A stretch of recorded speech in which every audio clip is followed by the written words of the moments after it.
Welcome back to my Kousi's diaries channel. இன்றைக்கி நம்ம baby food தான் ப்ரிப்பேர் பண்ண போகிறோம்.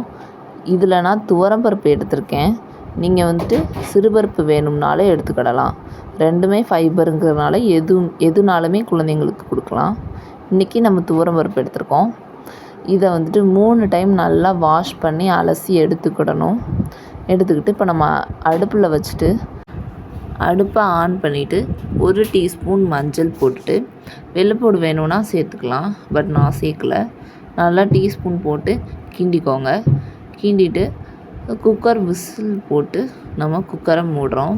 மூடி ஒரு 3 to 4 விசில் வர வரைக்கும் நம்ம வெயிட் பண்ணி இதை எடுக்கலாம். இப்போ 3 to 4 விசில் வந்துருச்சு. இப்போ நம்ம இதை வந்துட்டு தனியாக எடுத்து ஓரமாக வச்சிடலாம். அடுப்பை நம்ம அப்படியே சிம்மில் வச்சிடலாம். ஆஃப் பண்ண வேணாம்.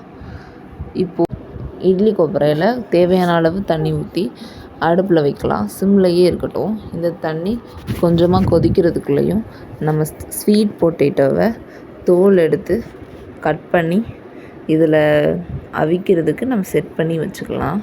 ஸ்வீட் பொட்டேட்டோவை இப்போ நல்லா கழுவிட்டு இப்போ நம்ம அதை தோல் உரிச்சிடலாம். இப்போ நம்ம ஸ்வீட் பொட்டேட்டோவை நல்லா கழுவிட்டோம். அதை நல்லா தோல் உரித்து எடுத்துக்கோங்க. இந்த ஸ்வீட் பொட்டேட்டோ கொஞ்சம் பெருசாக இருக்குது நான் யூஸ் பண்ணுறது. நீங்கள் உங்கள் பேபிஸ் எவ்வளோ சாப்பிடுவாங்க அப்படிங்கிற குவான்டிட்டி செக் பண்ணி நீங்கள் அதை கட் பண்ணி எடுத்துக்கோங்க. நான் இதில் பாதி தான் சேர்க்க போகிறேன். உங்களுக்கு எவ்வளோ வேணுமோ நீங்கள் சேர்த்துக்கோங்க. ஸ்வீட் பொட்டேட்டோ டால் வச்சு இந்த ஃபுட் நம்ம ப்ரிப்பேர் பண்ணி கொடுக்குறனால குழந்தைங்க நல்லா இம்யூனிட்டி ஸ்ட்ராங்காக இருக்கும். நல்லா ஆக்டிவாகவும் ப்ளே பண்ணுவாங்க. டாலில் ஃபைபர் இருக்கிறனால குழந்தைங்க கொஞ்சம் ஸ்ட்ராங்காகவும் இருப்பாங்க. ஸோ நம்ம இந்த ஃபுட்டை மார்னிங் அண்ட் ஆஃப்டர்நூன் டைமில் குழந்தைங்களுக்கு கொடுத்துறனா ரொம்பவே பெனிஃபிட்டாக இருக்கும்.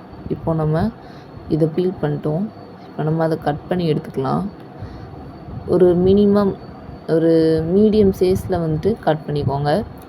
நான் இப்போ மீடியம் சைஸில் கட் பண்ணி 4ஆக கட் பண்ணியிருக்கேன்.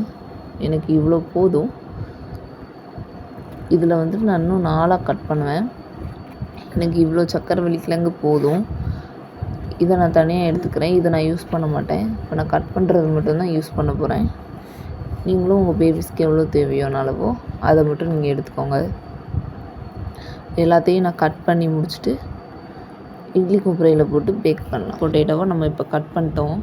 இட்லி கொப்பரையில் நல்லா இட்லி துணியை ஈரமாக்கிட்டு தண்ணி நம்ம கொதிக்க வச்சோம்ல, அந்த தண்ணிக்கும் சூடாகிருக்கும். இப்போ நம்ம ஸ்வீட் பொட்டேட்டோஸை அதில் இன்க்ளூட் பண்ணிட்டு இப்போ நம்ம இட்லி கொப்பரையை நம்ம மூடி வச்சிடலாம். மூடி வச்சு 3 to 5 minutes நல்லா வேக விடுங்க. வெந்ததுக்கப்புறம் நம்ம எடுத்து பார்ப்போம்.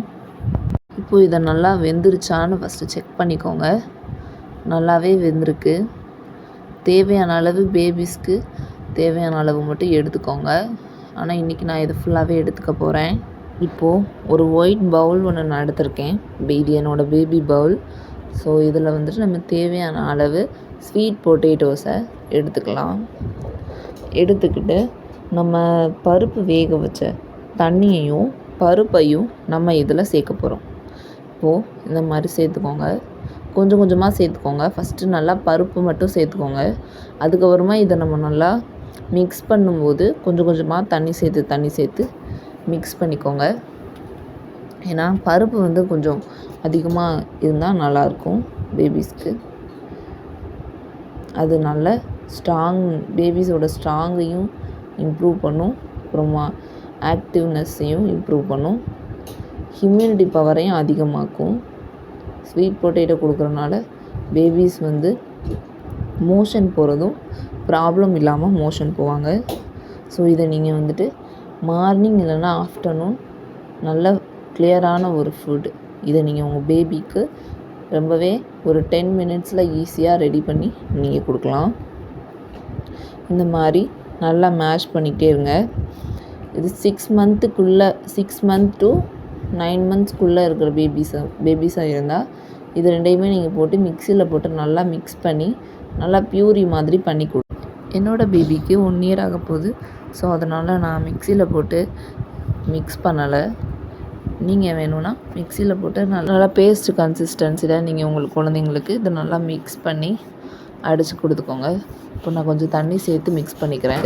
இப்போ நான் நல்லா மிக்ஸ் பண்ணிட்டேன். மிக்ஸ் பண்ணிவிட்டு இப்போது நான் அதோட கொஞ்சமாக நெய் சேர்த்துக்கிறேன். நெய் சேர்த்து நல்லா அதையும் நம்ம மிக்ஸ் பண்ணி எடுத்துக்கலாம். நெய் சேர்த்துருக்கனால பேபிஸ் நல்லா விரும்பியும் சாப்பிடுவாங்க. ஸோ இந்த ஃபுட் இப்போ நம்ம பேபிஸ்க்கு சர்வ் பண்ணுறதுக்கு ரெடியாக இருக்குது. இந்த ஃபுட்டோட நேம் நான் உங்களுக்கு சொல்லவே இல்லை. நீங்களே அதை கண்டுபிடிச்சி கமெண்ட்டில் சொல்லுங்கள் பார்க்கலாம்.